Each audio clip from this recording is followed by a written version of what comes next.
Hey bass anglers, today we're going to talk about a great follow-up lure to the jig. We all know that the jig is a great bass fishing lure. It can reveal their location, but every now and then you miss one with it and you need a lure or a presentation to follow up that can keep that activity going and milk all the fish out of that spot you're in. So today I've got a secret for you that combines some new components in the industry with some standby successful plastic baits. That is a great follow-up to your jig. So I mentioned some new components to this setup, and this setup fishes like a jig, although I'm using a spinning presentation to put this back into a spot. I'm combining a finesse technique with a power fishing technique so that I can fish in one location with it and probe those areas where I just got a good jig bite. So here's my setup. I'm using some components from Veravas, which is a Japanese fishing manufacturer, and they've got some terminal tackle components that I've featured before in some other videos. But they are really special and they're really capable. And in this presentation, what I'm doing is I've thrown a jig into a spot, whether I'm fishing a weed edge or a clump of weeds or a brush pile or boulders or whatever, and I've gotten some bites with the jig, and either the bite slows down or I've missed one. You know, I picked it up and took it a little bit and I set the hook and missed them. Then I'm going back in with a follow-up bait.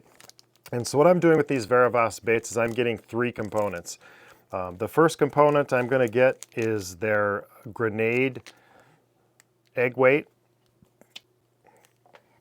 And that is, I get it in two sizes. They come in a 14 gram and a 21 gram. And that egg style tungsten weight has got a little hook on it that I hook up to the second component of my little setup from Veravas. I use a through shot down leader, and I use their 2 centimeter extra short little down shot area. And what I'm using that for is I want this weight to be heavy. That's why I'm using a 1/2 or a 3/4 ounce, and I want it to go right where I was fishing that jig, and I want to sit in place and fish my lure, and I want to keep it up off the bottom. And if the bottom's soft, or if there's some muck on the bottom or some weeds on the bottom, I want that little dropper on there. And then on the business end, I'm putting the #1 Veravas mosquito hook.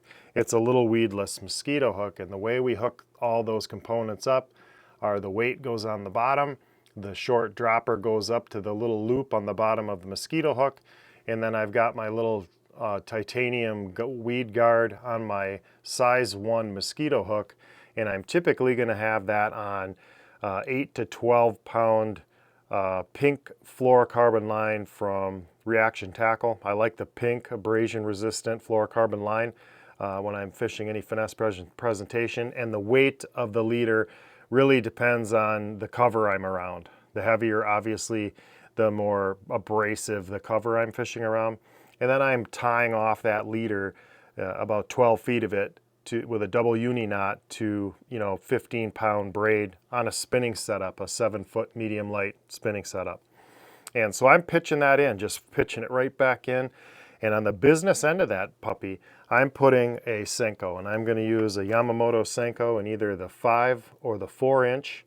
And typically I'll start, if it's a really finesse situation, I'm going to go with the 4. If I'm getting bites fairly easily, then I'll go with the 5. Or if I'm looking for bigger bites, I'll go with the 5. And then I'm using my silicone band on the middle of my Senko. I'm typically going to dye the tip orange. I've got that feature in another Senko video, but I like to do that. And then I'm simply going to wacky rig this setup. And then what I've got is that little flipping presentation right there. And the purpose of it is that heavy weight, that 1/2 ounce or 3/4 ounce weight, depending on the wind and the waves, is going to sit nicely on the bottom.